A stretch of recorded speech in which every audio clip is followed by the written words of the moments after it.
Bonjour tout le monde et bienvenue dans le bureau du coach. Qu'est-ce que c'est cette émission-là? C'est une émission à laquelle on découvre nos collaborateurs, que ce soit de À la Coupe ou NDS, mais sous une autre forme que seulement le collaborateur hockey. Donc vous allez, oui, avoir peut-être quelques opinions hockey, mais vous allez surtout découvrir qui est cette personne-là. C'est comme un petit peu à la vraie nature qu'il y avait à la télé, mais version À la Coupe. Fait c'est sûr qu'on est 100 fois mieux, là. Mais fait aujourd'hui, on reçoit quelqu'un qui a plusieurs chapeaux dans l'émission de la Coupe, que ce soit comme collaborateur, comme technicien, comme personne derrière la caméra aussi, on n'en a jamais assez. Gérant du site à la Coupe, il avait un blog, c'est une des raisons pourquoi il a réussi à mettre les pieds dans le beau projet qu'est à la Coupe. On reçoit aujourd'hui Andy Saucier.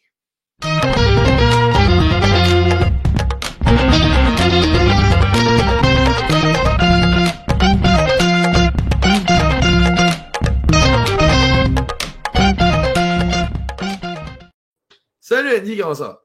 Ça va bien, toi? Oui, mais là, Andy, j'ai entendu dire que tu travailles dans une microbrasserie aussi. Parle-moi de ton rôle dans la microbrasserie. Oh boy. Ben, dans le fond, moi, je suis vendeur et aussi représentant. Euh, OK? Dans le fond, c'est ça. C'est moi qui appelle aux commerçants pour vendre de notre bière. Aussi, c'est ça, le représentant, c'est aller sur place à des places qu'on ne vend pas encore pour les convaincre d'acheter nos produits. Mais tu sais, c'est de la bière, fait que ça rend le monde heureux. Puis, comment t'as fait pour arriver dans le monde de la microbrasserie? Est-ce que c'était quelque chose qui t'intéressait déjà ou t'es vraiment arrivé là par hasard? C'était un peu par hasard. Avant, j'avais un autre travail, puis je me cherchais quelque chose d'autre, un nouveau défi et tout ça. Puis j'ai déménagé à Trois-Pistoles. Euh, c'est ça, on a eu une maison avec ma copine. Euh, puis la microbrasserie, on est voisins de numéro de porte. Ah, pour Totalement. vrai? On est voisins. Genre là, c'est la microbrasserie. OK, wow, fait que t'as quoi, 5 minutes à pied? Là? Ah, c'est une minute, là. Oh Une wow, OK, minute. ça se Ah, point là. c'est numéro direct à côté. C'est ça, puis tu sais, je cherchais quelque chose d'autre. Fait que j'ai été porter mon CV là, puis ça a fonctionné.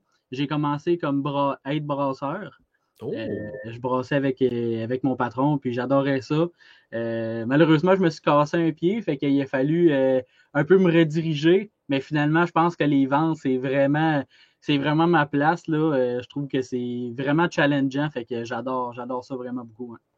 Oh wow, pour vrai, non, mais c'est le fun. Moi, je suis quelqu'un qui aime la microbrasserie déjà là. Mhm. On en avait déjà parlé avant. Ouais. Puis est-ce que il y en a des gens qui travaillent dans certains milieux mais qui n'aiment pas nécessairement ça? Est-ce que toi, t'aimes la microbrasserie? Oui. Oui, mais c'est de quoi que tu apprends à aimer un peu, je pense. Oui. Parce que au départ, t'es comme évidemment, ça a un goût différent que les produits qu'on connaît, exemple Molson, Labatt, tous ces produits-là, qui sont un peu, qui se ressemblent un peu, mais c'est ça, c'est vraiment des styles différents, c'est artisanal, mais t'apprends à aimer ça. La première que tu vas boire, tu vas peut-être trouver ça un peu étrange parce que c'est pas de quoi que tu es habitué, mais quand tu rentres vraiment là-dedans, mettons après ça, tu bois une Budweiser, là, ça marche pas. En tout cas, moi, ça marche plus, en tout cas. Ah, je suis d'accord avec toi. Je suis capable encore de prendre des bières commerciales, comme on dit, Ouais, mais les bières de micro, c'est tellement à part, là. C'est dans une ouais. catégorie tellement plus haute. Puis, est-ce que tu pourrais dire que c'est une passion maintenant à travailler là-dedans dans la microbrasserie? Ah oui, c'est sûr et certain, tu sais, puis je l'ai vraiment découvert parce que, tu sais, évidemment, un peu comme tout le monde avait déjà bu de la bière, mais Oui. de la bière, l'univers des microbrasseries, je le connaissais pas vraiment avant que je commence à travailler là. Euh, mais ce que je tripais aussi à faire la bière quand que j'étais à être brasseur, c'est faire un produit de A à Z. Tu pars Hmm. avec du malt, du blé, tu fais un mélange avec de l'eau, puis tu fais toutes des procédures pour que ça donne de la bière. Après ça, tu as fait fermenter 4 à 6 semaines. Après ça, ça te fait un produit final que tu sers aux personnes, puis tu vois les personnes prendre le produit puis aimer ça. Moi, je trouve ça vraiment trippant. Fait que oui, c'est vraiment une passion parce que nous, bon, toutes les microbrasseries font ça, mais faire un produit de A à Z, puis donner ça aux clients, puis les clients sont satisfaits, ils savourent, c'est quelque chose d'un peu unique, je pense. Ouais. Ah oui, je suis d'accord avec toi là-dessus. c'est tout le temps satisfaisant de créer quelque chose. On peut juste parler dans la coupe, tu sais, comme ça. Aussi simple que ça, c'est littéralement de quoi créer par des passionnés de A à Z, puis on donne notre rendu aux clients qui sont les personnes qui nous écoutent. C'est un beau parallèle, tu sais, c'est vrai. Et même si on parle d'alcool, buvez avec modération. On va lancer le petit message juste pour être sûr. Et parlant de passion, je vois que tu as des beaux petits chandails du Canadien en plaquettes sur tes escaliers. Oui, oui, juste là. La passion pour le hockey, elle est venue comment et quand, Andy? Écoute, je pourrais même pas dire c'est quand parce que ça fait tellement longtemps. Aussi loin que je peux me rappeler, ça fait quasiment cliché, là, mais c'est ça pareil. J'ai des photos que j'étais sur les genoux de mon grand-père, puis on écoutait les games de hockey, puis j'avais 1 an, 2 ans. C'est aussi loin que je me rappelle. Là. Fait que c'est lui qui m'a transmis cette passion-là. C'est ce que j'en allais dire. Ouais, puis c'est ça. C'est vraiment quelque chose qui est resté, puis c'est ça. C'est quelque chose de spécial pour moi, le hockey. Ouais. Ça a-tu toujours été dans ta famille, le hockey, c'est vraiment quelque chose de prédilection? Attends, moi, dans ma famille, je suis le seul qui aime ça, le sport en général, pour te donner une idée. Ah ouais, là. Ah non, le hockey, ça, pas mal toute ma famille regarde ça un peu, là. Surtout mes oncles, mettons. Mon grand-père l'écoutait beaucoup, mais c'est ça. Mon grand-père m'a transmis cette passion-là, puis je compte bien garder ça. Oui, c'est sûr. Et du plus lointain, tu te souviens, est-ce qu'il y a déjà eu un joueur qui t'a marqué beaucoup? Tu sais, mettons, la génération qui s'en vient, c'est sûr, leur idole, ça va être Connor McDavid. Mais est-ce que toi, il y a vraiment quelqu'un qui t'a marqué pour te dire que vraiment le hockey, il t'intéresse? Est-ce qu'il y a vraiment eu quelque chose qui s'est passé pour que le hockey te frappe? Oui. Quand ça m'a frappé, c'est Pavel Datsyuk. Oh! OK. Pavel Datsyuk, il faisait tout. Je n'en revenais pas qu'est-ce qu'il pouvait faire avec une rondelle. Il avait des mains absolument magiques. Là. Puis comment il enlevait la puck à l'adversaire. Ce gars-là, il avait quelque chose. Puis c'est vraiment lui qui m'a donné la grosse passion. Tu sais, j'écoutais les games avec mon grand-père ou tout seul, tu sais, pas par habitude, mais comme j'aimais ça. Mais quand j'ai mordu, c'était en regardant Pavel Datsyuk. Ce gars-là faisait tout. Le duo avec lui et Zetterberg, c'était quelque chose d'un peu extraordinaire. Ouais, mais s'il y aurait un joueur du Canadien que c'est le premier que j'ai vraiment mordu, c'est Markov. Markov en power play, tu le voyais. Il partait de la bleue, là, puis il descendait un petit peu, il descendait, puis là, il était capable de scorer ou de faire des jeux, mais ouais, je te dirais que Markov et Datsyuk, c'est les premiers que j'ai vraiment accrochés. Ouais. Puis est-ce que tu as déjà. Parce qu'il y en a des fois qui aiment le hockey, mais ils jouent pas sur la glace. Est-ce que toi, tu as déjà joué au hockey sur la glace dans des équipes mineures? Ou... Non. Non! Non. J'ai joué dans des ligues de garage, là. Puis sinon, tu sais, le classique, là, quand tu es au primaire, là, tu drops ton sac d'école chez tes parents, après ça, tu t'en vas jouer au hockey dans la rue jusqu'à temps qu'il fasse noir. Ça, c'est le gros classique, là. Ah ben oui! Mais, pas dans une équipe, non. J'aurais aimé ça, mais non, ça n'a pas arrivé. Est-ce que dans ta famille, ça a tout été 100% canadien ou des fois, il y a, mettons, un oncle fan d'une autre équipe? Ou... Ouais, ben, écoute, justement, j'ai des oncles, c'est comme Pingouin, Toronto, tout ça, mais mon grand-père, c'était les Nordiques. Oh! Il m'a comme transmis la passion du hockey, mais pas la passion pour le Canadien. À chaque fois, j'écoutais le hockey avec lui, puis quand je vieillissais, là, je commençais à comprendre un peu, lui, il était assis, il était comme, bon, ils vont se faire scorer, là. Ça s'en vient. Check, ils vont se faire scorer. Fait que, tu sais, lui, c'était pas le Canadien du tout.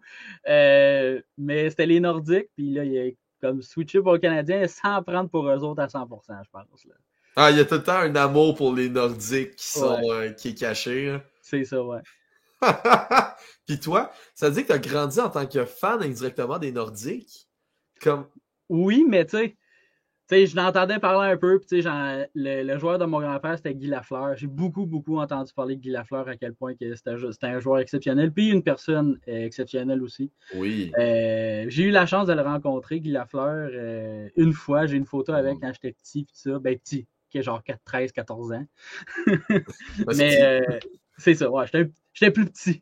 C'est ça. Surtout comme ça. Mais, ouais. C'est ça. Et admettons, la transition d'une famille entre guillemets, on parle bien de ton grand-père, comment, comment il se sentait en tant que fan des Nordiques et toi, fan du Canadien? Comment t'as fait pour être un fan des Canadiens en grandissant avec des gens qui supportaient des Nordiques? Ben, ça n'a pas été difficile. Tu sais, c'est beaucoup de charriage, là. C'est comme, ah, ils ont encore perdu, hein? Ils iront pas loin, les Canadiens. Tu sais, Canadiens, là. Pas Canadiens, Canadiens. Canadien. Les Canadiens, ça ira pas loin. Là, j'étais comme, tu sais, j'étais naïf, là. Je suis comme, ah, ça sent la coupe. Ça sent la coupe. Tu sais, même si ton premier centre, c'est Desharnais, là. Tu sais, ça sent la coupe. Ça sent la coupe. Tu sais, là, je comprends un peu plus comment ça fonctionne. Mais, tu sais, ça a été fait un peu dans le respect, là, c'est quand même. Je sais qu'il y en a que c'était moins ça. C'était beaucoup de chamoyage, là, puis de chicanes dans une Mettons famille. l'autre, tu prends pour Toronto. Ouais, c'est ça. Mais dans nous, c'était plus des petites pins, là, ben comiques. Fait que t'as été accepté quand t'as révélé que t'étais un fan du Canadien. Oh, ouais, ça a bien été. OK, au moins. Mais là, si on avance un peu dans le temps, ça t'amène à aujourd'hui, au projet à la Coupe. Ouais. Mais comment t'as fait au début pour, admettons, à la Coupe, comme tu m'as dit un peu avant, t'as rentré dans les tout débuts du projet. Mais comment t'as fait pour rentrer là? Est-ce que tu avais un background comme Anthony, que lui, il a parti un site de hockey avec Émile? Comment c'est arrivé ta passion pour diffuser ton opinion sur la sphère hockey? Écoute, si on recule encore un peu plus, au secondaire, autour de secondaire 2, secondaire 3, tu commences à te demander ce que tu vas faire dans la vie. Oui. Puis je voulais devenir journaliste sportif. Mais tu sais, j'étais dans un petit village. Pour les études, c'est comme Québec, Montréal, c'est vraiment loin. Puis tu sais, des fois, c'est monétaire aussi. Fait que bref, changer autre chose, mais ça a tout le temps resté. Tu sais, j'ai tout le temps voulu parler de ça, puis j'aime beaucoup le sport en général, mais surtout le hockey. Fait que un moment donné, j'étais sur Facebook, puis j'ai vu une page Facebook de hockey qui disait, écoute, on cherche quelqu'un pour écrire, pour faire des publications. Je suis comme, ben ça me tente. Fait que là, je vais écrire à la page Facebook, puis là, ça fonctionne. Fait que pendant plusieurs mois, j'écrivais sur l'actualité avec des images, puis tout ça. Puis là, je faisais des petits textes, puis ça. À un moment donné, ça a grossi un peu plus. Un petit site Internet, puis ça. Puis à un moment donné, tout ce projet-là, il a comme tombé à l'eau, malheureusement, mais à la coupe est arrivée. La personne avec qui j'étais sur cette page Facebook-là a été avec à la coupe. Il a parlé de moi avec Yves. Oui. Puis Yves, il est venu m'écrire, il m'a dit, écoute, j'ai entendu dire que tu étais un gros passionné. Tu aimais beaucoup faire des articles, etc. Fait que est-ce que ça te tenterait peut-être de faire partie du projet? Je suis comme, ben oui! Fait que tu sais, c'est ça. Ça a commencé comme ça, puis j'étais énormément content. Puis j'ai commencé comme chroniqueur. J'écrivais les avant-matchs et les après-matchs du Canadien. Oh! C'était une grosse charge de travail quand même, parce que c'est sûr qu'on ne l'a pas fait toute l'année, on ne l'a pas commencé au début, mais si on l'aurait fait toute l'année, c'est comme 164 articles. Oui, c'est beaucoup. C'est beaucoup dans une année. Mais c'est ça, j'aimais ça. Au début, je faisais dans la journée, je mettais les alignements ainsi que les nouvelles. Après ça, je faisais mon impression d'après-match.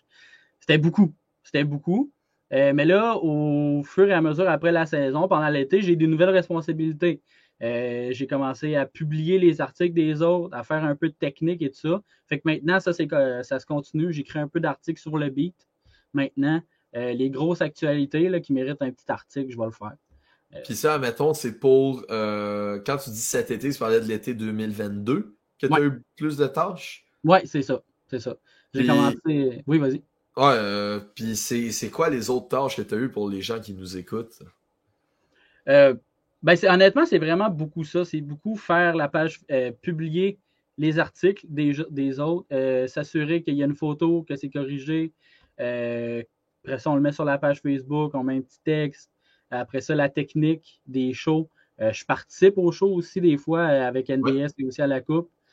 Fait que c'est ça. C'est pas mal ça ce que je fais pour à la Coupe en ce moment. Ouais. Fait qu'on pourrait dire qu'il était rendu un peu rédacteur en chef. Oh, ben là, en chef, j'aime mieux Sensei ou. Rédacteur, si c'est pas en chef, comment je pourrais dire ça? Parce que t'approuves les textes et tu les publies. Tandis qu'un rédacteur, ça écrit, ça envoie ça à l'équipe de correction. Ouais, c'est ça. Mais tu sais, je pense vraiment que c'est beaucoup... avec Anthony, là, je pense qu'on fait beaucoup bon duo en ce qui est de publier les articles, s'assurer que tout est bien, tout est fait, les images. Je pense que moi et Anton, on fait vraiment une bonne équipe là-dessus. Ouais, puis depuis un bout, ça va vraiment bien, je pense. Ouais. Puis tu sais, si on glisse un peu dans l'envers du décor d'être le rédacteur en chef, on met ça en guillemets. On met ça en guillemets. C'est bon, pas de problème. On met ça en guillemets. Comment les autres rédacteurs sont arrivés? Est-ce que tu as eu un mot à dire? Tu sais, je pense entre autres, mettons, à Gab, à Vincent, Non, ça, Gabriel Saint-Pierre pour eux autres. Est-ce que tu avais un mot à dire là-dessus? Comment eux sont arrivés? Ben écoute, ça, ils sont arrivés après moi, mais c'est vraiment pour ce qui est, écoute, je vais le dire en grande parenthèse, mais pour les embauches, c'est vraiment Yves. C'est vraiment Yves qui va leur parler, qui va leur parler de leur intérêt, puis peut-être, tu sais, de leur. Tu sais, c'est arrivé avec Maxime. Maxime qui est là aussi. Yves lui a demandé d'écrire un texte sur n'importe quoi. Tu sais, écris-moi un texte. Fait que là, c'est ça. Des fois, c'est des petits défis comme ça pour qu'on fait un peu plus de texte, mais c'est vraiment Yves qui va s'occuper de ça. Ouais. OK. Puis, c'est comment de gérer autant de textes des fois, parce que, tu sais, on a beaucoup de rédacteurs. Ouais. Est-ce que c'est une grosse tâche de gérer énormément de textes? Parce qu'il y en a beaucoup, là. Oui, il y en a beaucoup.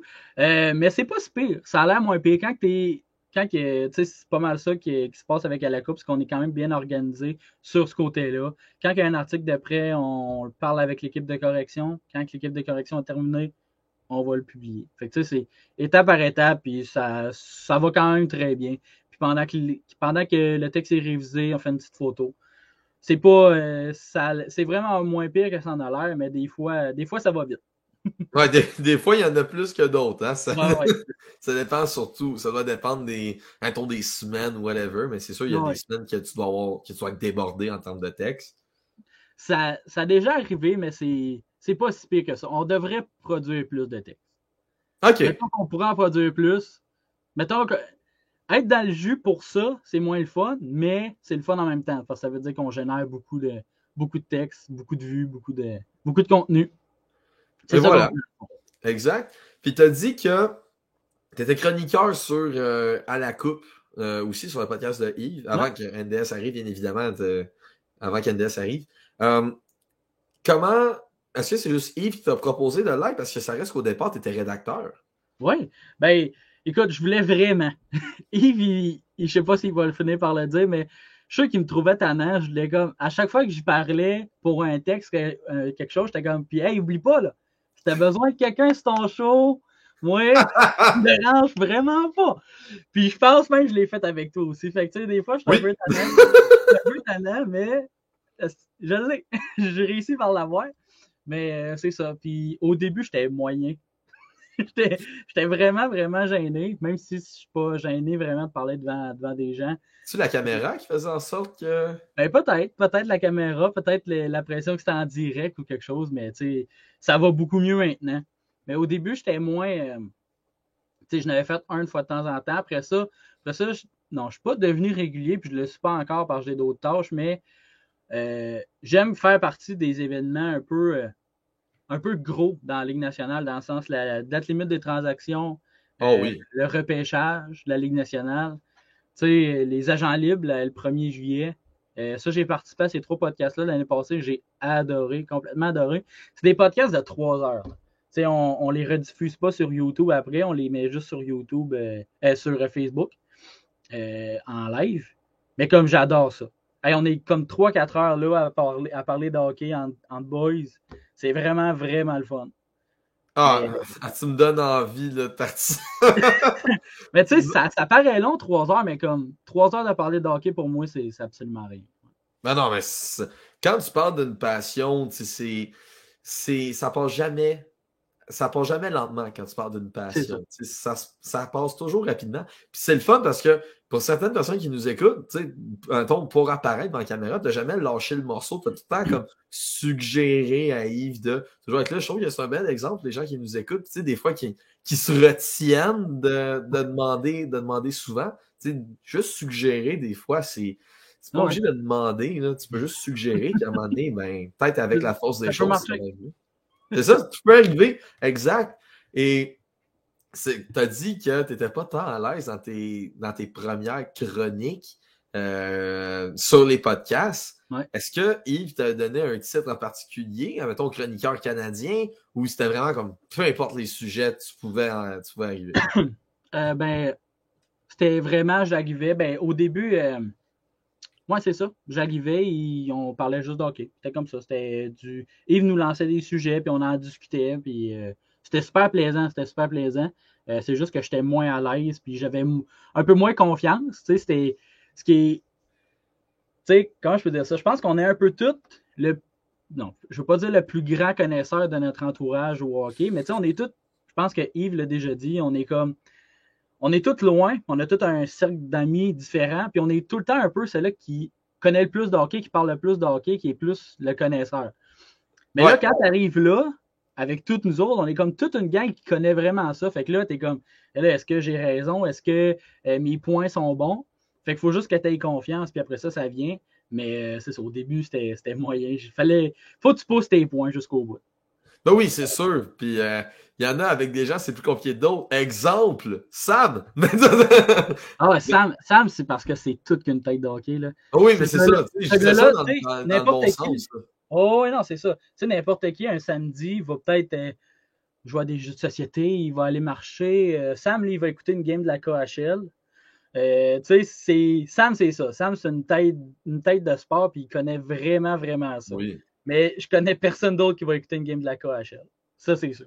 Tu peux m'enlever déjà du chapeau, c'est sûr que j'écoute pas de game de KHL. Il connaît vraiment son hockey, ouais.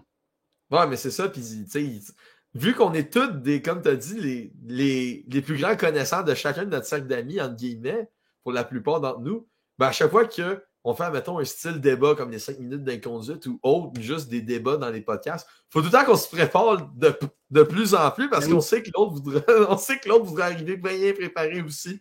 Ben oui, c'est ça. C'est certain. C'est pas juste des conversations de divan avec une bière, là, avec le mononcle. Puis, non, c'est ça. Non. Surtout quand tu es avec Sam. Sam, faut te faire un peu. Oui. Oui, surtout quand tu es avec Sam, effectivement. Puis, tu sais, tu as été là depuis quasiment la première journée de la Coupe. Tu es arrivé vraiment dans les tout débuts. Est-ce que tu pensais qu'un jour, à la Coupe, allait avoir... On en parle comme si c'était RDS, là, mais est-ce que tu savais que... Est-ce que tu pensais qu'à la Coupe allait grandir aussi vite que ça en, quoi, une saison?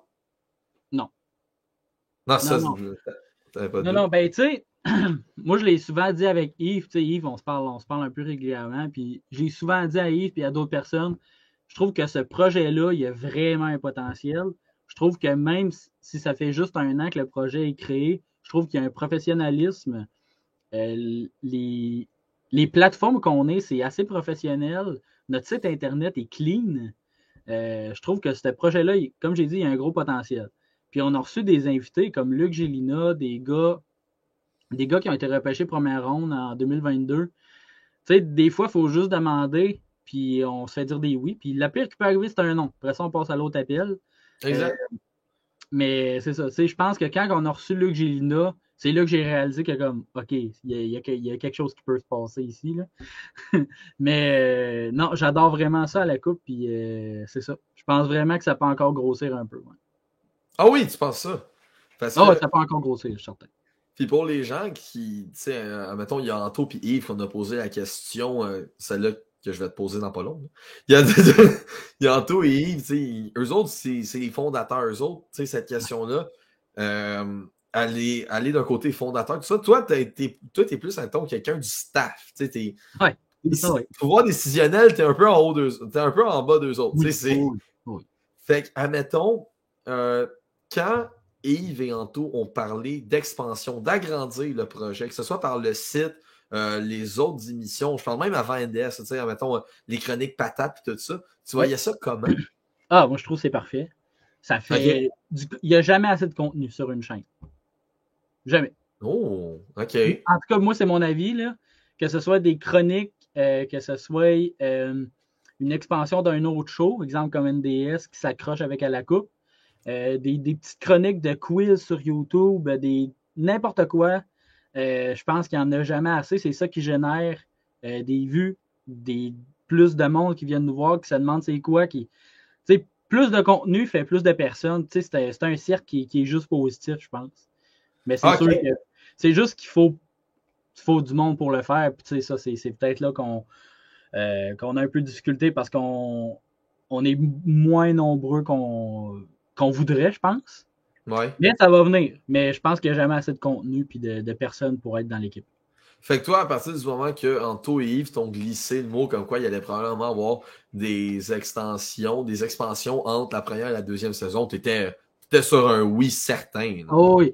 Mais tu sais, encore là, je ne sais pas si j'étais encore moins. J'ai pas vraiment de pouvoir décisionnel. Si on peut clarifier ça, là, écoute, je pense que j'en ai pas du tout. Là. Mais je pense que je suis quand même important au projet. Je pense que je suis quand même important au projet, mais c'est ça, j'ai aucun pouvoir décisionnel. Fait que quand Yves nous arrive avec des nouvelles, ils sont déjà faits. Ou il va demander notre avis, puis il va prendre sa décision après. Mais pour NDS et tout ça, il nous arrive. Hey, salut tout le monde, il y a un nouveau show qui s'accroche avec à la coupe. Voici. Ah, pour vrai? Ouais. Hey, puis là, ça va être assez moyen, mais il faut que je plug mon ordinateur. C'est vraiment moyen, mais on va me parler. Oui. Ben, vous voyez, les ils viennent de m'apprendre quelque chose. Je pensais que les gens savaient ou avaient été demandés pour certains pour l'arrivée d'NDS. Désolé, la gang, c'est ça. Je pensais vraiment pas que c'était juste une décision entre Anto puis Yves. Ouais. Puis c'était juste. Ouais, mais c'est super. C'est sûr que les deux vont prendre le pour et le contre, puis ils vont être sûrs que c'est une bonne décision. Yves et Anto, je trouve qu'ils font quand même un bon duo parce que c'est deux personnes avec deux manières de penser complètement différentes. Fait que quand ils vont débattre pour quelque chose, à la fin de la journée, à la fin du débat, ça va être la meilleure décision qui va arriver. Oui, puis écoute, en ce moment, moi, je vois pas de mauvaises décisions prises pour l'instant dans le projet. Non. Fait qu'on ne voit que du positif.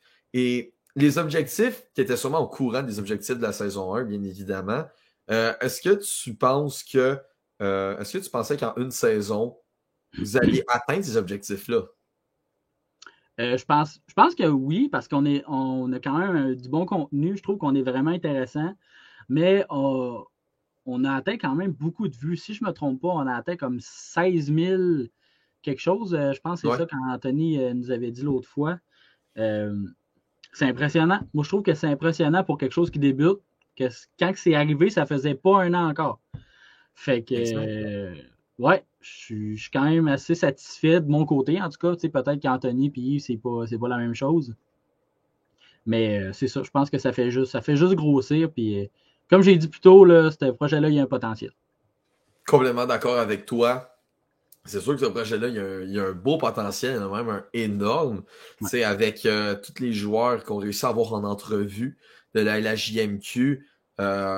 Certaines, il y en a que ça va être à long terme, il y en a que c'est des long shots, mais on essaye toujours d'avoir du contenu pour vous autres, que ce soit en entrevue, sur les émissions, des chroniques. Ouais. Ce qui est le fun avec Alako, c'est qu'on remet tout le temps tous les shows, on les remet tout le temps en question, vraiment, savoir comment les faire meilleurs semaine après semaine. Totalement, ouais. Ça c'est toujours le fun aussi. On pourrait dire Guillaume qui fait un apport exceptionnel pour avoir des joueurs de la Q sur le show. Puis ça, t'as-tu eu la chance de faire une entrevue avec un joueur de la Q? J'ai eu la chance avec Alexis Schenk. Lui, c'était un ancien gardien de but dans la Q. J'ai trouvé vraiment ça intéressant. Sinon, Xavier Parent. Parent, j'ai réussi. J'ai été chanceux de l'interviewer avec Yves. C'était vraiment, vraiment cool. Puis pas longtemps après, il y a eu un contrat d'essai avec les Devils. Oui, c'est vrai. Ouais. J'espère que c'est les Devils, je suis vraiment pas certain, mais il me semble que c'est ça. Faudrait qu'on regarde pour être sûr. Mais oui, il y avait eu un contrat d'essai dans la Ligue nationale, ça je m'en souviens. Mais c'est ça, parce que je me rappelle pendant le podcast, c'est comme est-ce qu'il y a quelque chose en vue, un contrat, un essai, quelque chose, puis il y avait un petit sourire, il ne voulait pas le dire, puis pas longtemps après, il y avait sûrement quelque chose qui se tramait. Mais c'est ça, j'ai vraiment aimé ces deux entrevues-là, je pense que c'est les deux seules que j'ai fait. Mais c'est ça. C'est sûr que je trouve ça vraiment intéressant. Les jeunes stars, là, c'est toujours le fun de les interviewer. On ne le sait jamais, ils peuvent devenir quelque chose de très... Même si c'est des joueurs de la JMQ, c'est pas des gars de la Ligue nationale, mais ça reste c'est des joueurs de hockey qui sont quand même relativement connus au Québec. T'avais-tu tu ressentais-tu des fois un petit stress d'interviewer un gars de la Q? Ben, Xavier Parent, j'avais eu un petit stress. Okay. Alexis Schenk, je sais pas, on dirait que ça déboulait tellement vite. L'entrevue, je trouve, il y avait un gros... c'était très fluide. Xavier Parent aussi, mais comme au début, tu sais, je sais pas pourquoi. Je sais pas pourquoi, Xavier Parent, j'étais un petit peu gêné, mais ça a bien été. Mais là, on dirait que je repasse ailleurs, mais c'est là que j'avais été le plus stressé. J'avais fait une autre entrevue, mais c'était pas un gars de la Q, c'était le gars qui gère Hockey Magazine. Oh, J'ai oublié son nom, mais on a réussi à l'interviewer. Puis moi, j'étais vraiment impressionné qu'on a réussi à l'avoir parce que, tu sais, je pense que tout connaisseur hockey a déjà acheté un magazine de Hockey le Magazine pour les drafts, pour les repêchages sur Internet, les pools, tout ça. Fait que, tu sais, je trouvais ça vraiment impressionnant. Là-dessus, j'étais gêné. Là-dessus, j'avais un stress, ça, c'était certain. Mais c'est ça. J'ai vraiment trouvé ça cool. Non, mais je te comprends aussi. C'est tout le temps le fun d'avoir des joueurs ou des revues de magazines, d'avoir des propriétaires, des personnes qui sont là parce que ça te permet aussi de découvrir autre chose que juste son style de jeu, comment il joue, ou, mettons, son produit qui est le magazine. Tu sais. C'est ça. Ça qui est vraiment le fun. Puis maintenant, on est au milieu de la saison 2. Es-tu content de la saison en ce moment? Pas dire qu'il y a plein de points négatifs, whatever, mais es-tu satisfait de la saison 2 en ce moment? Oui, je pense que je suis satisfait. Mais on pourrait générer plus de contenu article, mettons. Je pense que c'est ça qui. Je pense que l'objectif, en tout cas pour moi, vu que c'est beaucoup ça que je m'occupe, c'est qu'on doit produire plus d'articles.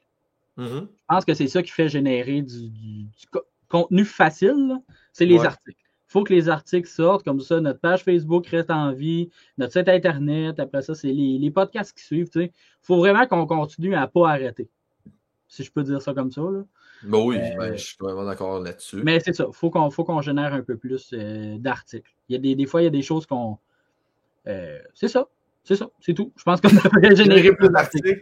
Générer plus d'articles est pour toi le mot d'ordre en ce qui a trait au site. C'est personnel, là, peut-être que Yves et ne sont pas d'accord du tout, mais c'est ça. Anto et Yves, eux autres, il y en avait d'autres. C'est ça, tout le monde a des points différents pour la saison 2. Moi, je suis un arrivant de la saison 2. Fait que, moi, c'est pas que j'ai pas d'objectif, mais je suis pas au courant des anciens. Fait que, je peux pas m'en fixer beaucoup. Bon, c'est sûr, le mandat d'NDS, c'était un peu au courant. C'est d'avoir des entrevues pour avoir des joueurs de la Q pour faire autre chose. C'est juste des shows aussi. Puis on travaille fort là-dessus. Je sais pas si à la sortie de l'émission, je vais en avoir, à la sortie de cette émission-là, je vais en avoir une ou pas. Mais on travaille très fort là-dessus. Puis on espère vraiment déboucher sur quelques-unes d'entre eux. Et finalement, Andy, où aimerais-tu qu'à la coupe soit? Quel est ton rêve à la coupe? Je finis tout le temps les entrevues par ça, parce que ça me fascine de voir chacun la vision du projet. Ton plus grand rêve avec le projet, tu aimerais ça qu'on soit où? Qu'on remplace RDS. Tu sais, qu'on. Wow! Non. C'est un rêve? Non. Écoute, je sais pas, qu'on devienne. Je pense pas que c'est extravagant comme rêve, mais qu'on devienne populaire, qu'on devienne une référence côté nouvelle, côté podcast au Québec, qu'on réussisse à avoir des NHLers québécois. Tu sais, je pense que ça serait vraiment l'objectif, en tout cas le mien, qu'on soit une référence, qu'on soit vraiment top-notch sur nos sorties d'articles pour qu'on devienne une référence, que les gens viennent voir les nouvelles, puis quand les nouvelles sortent, qu'on soit dans les premiers. Puis après ça, recevoir des NHLers au podcast. Je pense que ça serait vraiment... En gros, pour bien résumer ton rêve, pour bien savoir si je l'ai compris, c'est vraiment donner une référence au Québec et recevoir des NHLers sur nos podcasts. Oui, c'est ça. Non, j'avoue que c'est un excellent rêve. je pense que ce serait bien. Puis avoir un peu des passes, des passes médias, là, un peu plus de passes médias qui pourraient nous aider à justement avoir des NHLers, ça c'est sûr. Ben oui, puis écoute, j'adore. Ouais? C'est de la crédibilité dans le fond. Là, exact. Dans le fond, pour vraiment résumer, c'est avoir une plus grande crédibilité dans le monde du hockey. Ouais, c'est ça. Ouais. Ben écoute, j'adhère complètement à ce rêve-là. Ça, j'embarque à pieds joints dedans. Puis, comment tu trouvais ton passage dans le bureau du coach? J'ai adoré. J'étais un peu stressé. Je suis pas un peu comme Tortorella, là, tu l'as remarqué. Ouais, non, c'était pire que Tortorella. Là. C'était un vrai supplice. Non, pour vrai, j'ai aimé ça. J'étais un peu stressé. Tu mettre ta passerelle, là. Vas-y, ce que tu disais, je t'ai coupé. Ouais, c'est ça. J'étais un peu stressé au début, là, mais je suis pas quelqu'un qui parle de moi, d'habitude. Fait que j'étais un petit peu stressé, mais je pense que ça va être. Écoute, Andy, ça fait un plaisir de te recevoir. J'espère que vous, maintenant, vous connaissez mieux Andy. Si jamais, vous pouvez le voir un peu partout, que ce soit sur la notif, vous pouvez le voir des fois sur le podcast à la coupe. Lisez ses articles aussi sur la coupe.ca. Ça va toujours lui faire un beau plaisir que vous le voyez de temps en temps un peu partout sur la plateforme. C'était Loïc Salvaille avec Andy Saucier. C'était le bureau du coach et on se revoit à la prochaine tout le monde.